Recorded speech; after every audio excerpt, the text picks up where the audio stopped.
बचपन, 55 और 95 हर उम्र के लिए यकसा मुफीद।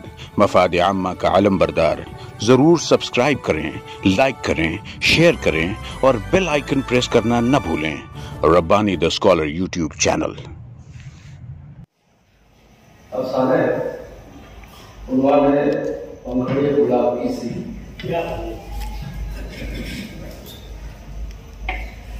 हम लोग अपनी दौड़ती भागती मसरूफ जिंदगी से थोड़ा वक्त छुड़ाकर महीने 2 महीने में कहीं न कहीं तफरीह के लिए निकल जाया करते थे। मैं अपने दोस्तों में सबसे ज्यादा रास्ते को मनाने से लुत्फानंदोज हुआ करता था।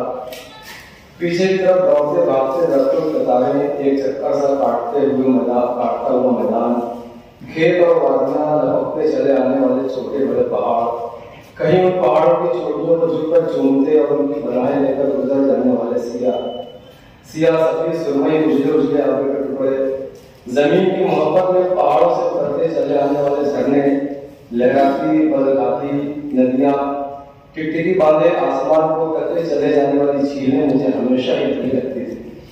अलबत्ता जब कहीं चट्टान मैदानों या रेगिस्तानों के आसपास से गुजर होता तो मुझे महसूस होता कि मैं उनसे नावाकिफ नहीं हूँ। मगर इस मरतबा तो मैं हिल स्टेशन पहुंचने तक अपने मोबाइल पर मुसलसल किताबें ही पढ़ता रहा।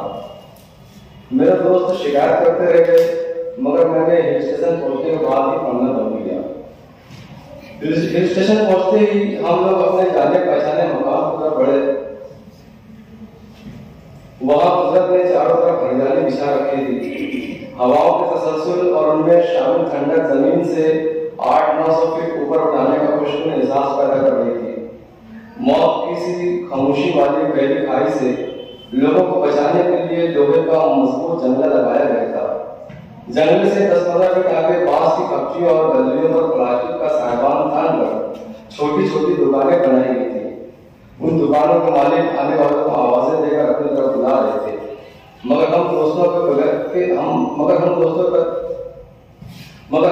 के कदम बगैर किसी आवाज के उस दुकान की तरफ बढ़ गए जिसके सामने वो खड़ी थी।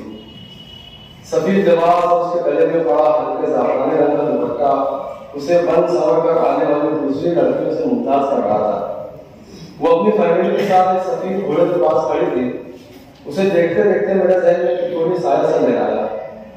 किसी ने मुझे टहका सा दिया तो मैं चौंक गया। ओए रमेश, किताबी कीड़े, अब तो उसका चेहरा भी बाहर आएगा। मुझसे मुखातिब अपने दोस्त को मैंने खाली नजरों से देखा। मेरी आंखों में कोशिका के दिल को मोह लेने वाले मासूम चेहरे का से धुंधला ही नहीं हुआ था। उसकी गोरी और दिल की गहराइयों को रोशन कर देने वाली रंगत दिल की दीवारों पर आवेजा थी। 7वां लाख के नीचे कुदरत के सजाए हुए आकृति और मेरी आंखों में अपनी कुमार की सूरत मौजूद थे। शाम की सुर्खी को शर्मा देने वाले रुखसारों की रंगत, उन पर खिलाने वाली नाली लटें मेरे दिल को जबरे चली जा रही थी। कमान अगरों तले बड़ी बड़ी कटोरा आंखें, लंबी पलकें, आंखों की सफेदी में तैरती सिया पुतलियां दिल के तारों को मुसलसल छेड़े जा रही थी।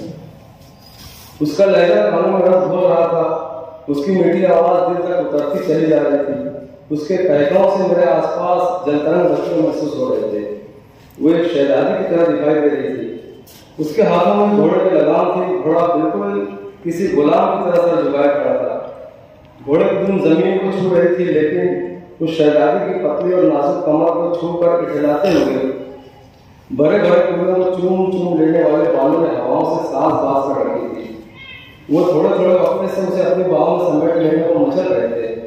वो एक अजीब सी शान के साथ में सहलाती हुई अपने शानों से पीछे धकेल रही थी।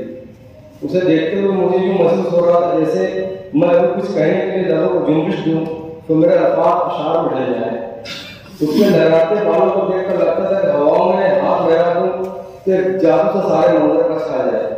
उसके रुखसारे की सुर्खी से गुमान हो रहा था कि आसमान की तरफ हाथ बढ़ा दूं तो शाम अपने रंगों में मेरी उंगलियां डुबो दे। उन रंगों को जमीन पर झटक दूं तो सैकड़ों रंगों के फूल खिल जाए। फूल मेरे दिल में खिल रहे थे, 1-2 और सैकड़ों नहीं बल्कि अनगिनत फूल। उनमें से कुछ फूलों की पंखुड़ियों में उसके होंठ लड़क रहे थे, कुछ फूल उसके सुर और रुखसारों की हलत से शर्मा रहे थे। किसी फूल में उसकी आंखों की सफेदी खिली हुई थी, किसी फूल में उसकी पुरकशिश रंगत मचल रही थी और किसी किसी फूल से वो झांकती हुई सी महसूस हो रही थी। उन फूलों की जुदागाना खुशबुओं के लपटे उठ कर सारी फिजा को दरपेश किए जा रही थी। वो मेरी सांसों में इस रेत से उतरती चली जा रही थी। मेरी रूह तक उसकी खुशबू से ससरार हो चुकी थी। वो मेरी नस नस में खिलाती फिर रही थी। मैं महसूस कर रहा था कि वो मेरे रोए से झांक कर मुझे देख रही थी। उसके होंठ तरस रहे थे, उसके रुखसार की सुर्खी मजीद बढ़ रही थी।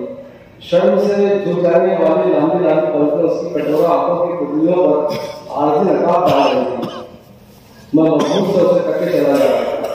मैं बहुत मसरूफ था, सरशार था, मुअत्तर था। वो भी शादमा दिखाई दे रही थी। ऐसा महसूस हो रहा था जैसे वो मेरी कैफियत से लुत्फानंदोज हो रही हो। वो मुझे देख रही थी, मुस्कुरा रही थी। मेरे जहन में रेत के ज़र्रात से अटी फिजा वाज़ेह हो रही थी। तिकोनी साए रेत के ज़र्रात का पर्दा सरकार का झांकने का जतन कर रहे थे। आग की लपटें लहरा रही थी। मैं उससे कुछ बोलना चाहता था, मगर बोलने से पहले उसकी आवाज़ का जादू मेरी ज़बान गुम किए जा रहा था। मैं चाहता था कि उसकी तरफ कदम बढ़ाऊं, मगर उसके हुस्न का तिलिस्म मेरे पैरों को जकड़े हुए था। मैं उठना चाहता था, लेकिन उसके वजूद का फुर्र मेरे आसाब पर काबिज था। मैं उसे देखे जा रहा था। वो फूलों से झांकती अपनी कटोरा आंखों से आंख मुझे खेल रही थी। उसकी हंसी का जलतरंग मेरे कानों से दिल तक उतरता चला जा रहा था, और फिर उसी जलतरंग में मध्यम सी गुनगुनाहट शामिल हो गई। चारों तरफ वही गुनगुनाहट उभरती सी महसूस हुई, और लकड़ियों के चटकने की आवाजें साफ तौर पर सुनाई देने लगी। हमारे चारों तरफ अंगारों के फूल खिल उठे। अचानक ही उन फूलों में हलचल सी हुई और वो मेरे सामने आ खड़ी हुई। मेरी सांसें रुक सी गई, मेरे होंठ हैरत से वाह हो गए। उसने मेरी तरफ हाथ बढ़ा दिया। मैंने उसके हाथ को देखा। मुझे ऐसा महसूस हुआ जैसे उसका हाथ नहीं, बल्कि रोशनी का एक आला सा मेरे तरफ बढ़ा हुआ है। उसकी हथेली पर चांदनी सी रोशन कोई चीज खिली हुई है। उसने मुट्ठी बंद कर ली। मेरे वजूद में कोई चीज बुझ सी गई। मैं चाहता था कि वो अपनी याकूती लबों को जुम्बिश दे। आप कहाँ घूमा शहरा कामों, कुछ फरमाए कि जान में जाना है। उसके होठों से फूल झड़ने लगे। उसकी आवाज के साथ ही एक अजीब किस्म की ठंडक मेरे कानों से होती दिल तक पहुंच रही थी। मेरे अंदर कुछ इस्तराब सा मचा हुआ था। मुझे अपने अंदर बड़ी गहराइयों से कुछ आवाजों का एक कोना सा लपकता हुआ महसूस होने लगा। मेरे वजूद ने मुझसे सरगोशी की। एनेक्सी, उस नाम की मिठास मेरे रूह की गहराइयों तक फैलती चली गई। एनेक्सी, मेरा वजूद इस नाम से सरशार होकर मचल उठा। मेरी जबान से बेसाख्ता निकला। एनेक्सी, मेरी एनेक्सी, मेरी रूह की गहराइयों पर काबिज एनेक्सी, अब तक तुम कहाँ थी? भला कोई रूह अपने जिस्म को छोड़कर यूं रुखसत होती है जैसे तुम मुझे अभी भी। मैंने तुमको कहाँ तलाश नहीं किया। मिस्र के सारे अहरामों में तुम्हारे लिए भटकता रहा। नील की गहराइयों में मेरे मुंह से निकली तुम्हारे नाम की पुकार सुनी। फिराक के किनारे मुझे तुम्हारे इश्क में दीवाना आवाज इधर उधर भागते हुए देखा। मेरे तलवों ने तुम्हारी झलक के लिए रेगिस्तानों की प्यास बुझा डाली। बाबुल और नैनवा के वादियों में चप्पा चप्पा मेरे साथ मिलकर एनेक्सी पुकारता रहा, मगर तुमको न मिलना था न मिले। हम दोनों को एक साथ धनुष किया गया था। हमने एक दूसरे का हाथ पकड़ रखा था। हम दोनों का दूसरा हाथ एक दूसरे की कमर पर था। हम एक ही ताबूत में थे। हमारे जिस्म भले दूर रहे हों, मगर हमारी रूहें जमीन और आसमान के किनारों की तरह मिली हुई थी। उस ताबूत को तोड़कर तुम कहाँ चले गई थी ऐसे? मेरे खामों, मेरे शहजादे, माफ करना मुझे। दरअसल मैं आपको बेजान होते हुए नहीं देख सकती थी। मैं चाहती थी कि आपके कदमों पर अपने को बिछा दो, और मैंने वही किया भी।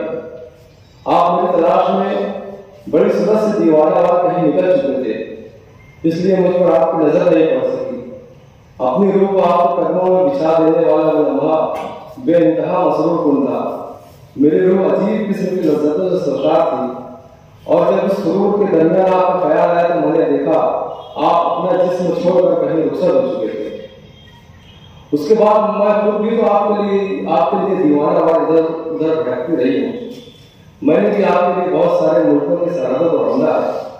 आपको क्या लगता है आपकी एनेक्सी आपके बगैर रह सकती है शहजादे? मैंने तो आपके लिए अपना महल, ऐश और आराम सब कुछ छोड़ दिया था। तब तो ताज को ठोकर में उड़ा दिया था। आपके बगैर जी लेने तो उसको जहर देता। उस वक्त जब हमारे गुणों के अतराफ का माहौल गुलजार था, मैं आपके कदमों के खाक को अपने माथे पर सजा रही थी। मैंने देखा एलेक्सी की आंखों से दो मोती नीचे हिला गए।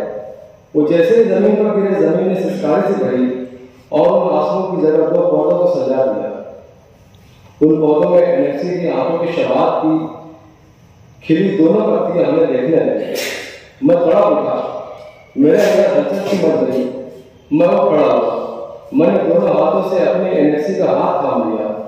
सदियों बाद एलेक्सी का लम्स पाकर मुझे यूं महसूस हुआ जैसे मेरे हाथों में रूह का गाला और चांद का हाला सा आ गया। एक अजीब सी लहर मेरे हाथों से गुजरी और जहन दिल पर छा गई। मैंने उसकी आंखों में झांक कर देखा। मजीद दो मोटे धड़कने को बेदाग थे। मैंने ठंडी सांस ली, उंगली की कोर से उन आंसुओं को पहुंचा। जाने हयात एलेक्सी, रोती क्यों हो तुम? देखो कुदरत ने हमें मिला ही किया है ना। मेरी उंगली का कोर पहले काफू से ठंडा हुआ और फिर गर्म होने लगा। गर्म होता गया और किसी अंगारे के मारे में जलने लगा। हमारे ताबूत के चारों तरफ अंगारे दहकते रहे। लकड़ियां चटक चटक कर हमारी मोहब्बत की गवाही देती रही। तिकोनी साया हमें घेरे खड़े लोगों की गुनगुनाहट सुनता रहा। मैंने अपनी एलेक्सी को देखा। उसकी कटोरा आंखों से सियाह पुतलियां उबल कर बाहर आने लगी। उसने मचल कर मुझे पूरी कुव्वत से जकड़ लिया। चारों तरफ दहकते अंगारों पर एलेक्सी की सांसों की गर्मी गाने वाली। एलेक्सी, मेरी जान एलेक्सी। मैंने उसे सीने से जकड़ लेने में अपनी पूरी कुव्वत सर्फ कर दी। मैं उसे शाहाना जुल्म से महफूज रखने के लिए अपने अंदर ही कहीं छुपा लेना चाहता था। वो भी मेरे वजूद में मुद्दम हो जाने को बेदाग थी। उसी बेताबी में उसने मेरी हथेली पर कुछ रख दिया। मैंने मुट्ठी बंद कर ली। दहकते अंगारों के दरमियान मेरी हथेली ठंडी पड़ने लगी। ठंडक बढ़ती गई, आग की लपटें तेज होती गई। मेरा पूरा हाथ यह बस्ता होने को था।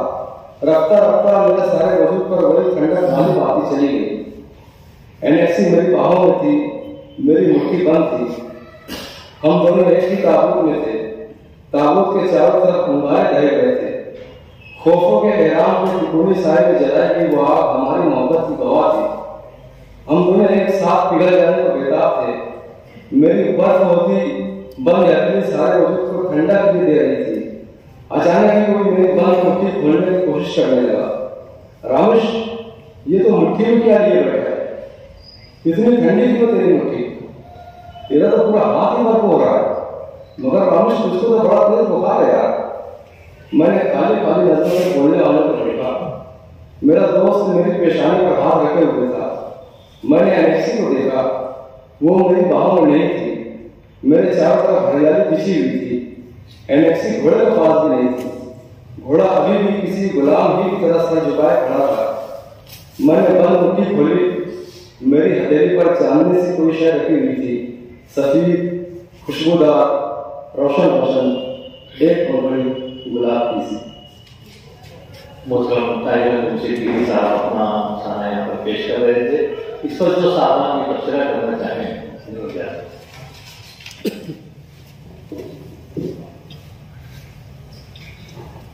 अफसाना आगाज से क्लाइमेक्स तक सुनते हुए बस यही एक ख्याल आता है कि जवानी के खुमार में डूबी हुई इस तहरीर को आखिर तक पढ़ा जाए।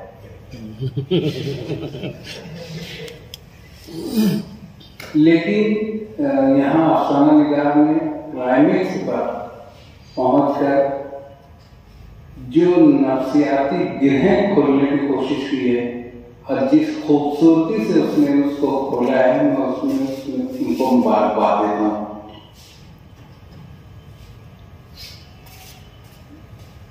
हिज़ियान ना कहते हुए वो जहन जिस तरफ चल निकलता है, उसकी जिस तरीके से अक्कासी की गई है, वो बहुत शानदार है, काबिल मुबारकबाद है। और कोई सामान अगर तबसरा करना चाहे तो उन्हें इजाजत। इसी दरमियान मैं समझता हूँ कि हमारे एक और मौजूद मेहमान अब्दुल माजिद अंसारी साहब तशरीफ लाए। मैं आतिक शाहबाज से गुजारिश करता हूँ कि उनकी खिदमत में गुल नजराना पेश करें और ताहिर अजम सिद्दीकी साहब की खिदमत में गुल नजराना पेश हो चुका है।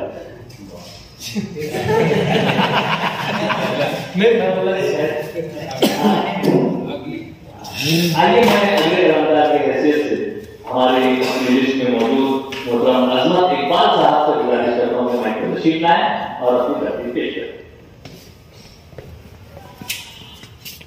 बचपन, 55 और 95 हर उम्र के लिए यकसा मुफीद, मफाद आम्मा का आलम बरदार। ज़रूर सब्सक्राइब करें, लाइक करें, शेयर करें और बेल आइकन प्रेस करना न भूलें। Rabbani the scholar YouTube channel. Rabbani the scholar YouTube channel इल्मी, अदबी, दीनी, मिली, समाजी, सकाफती, तहजीबी, फलाही, तिब्बी, फ़न्नी, माशी, तिजारती, माशरती, इंतज़ामी, इनकलाबी, तहरीकी, तहकीकी, तकनीकी, तफ्तीशी, तामीरी, तालीमी व मालूमाती यूट्यूब चैनल। ज़रूर सब्सक्राइब करें, लाइक करें, शेयर करें और बेल आइकन प्रेस करें। Rabbani the scholar YouTube channel.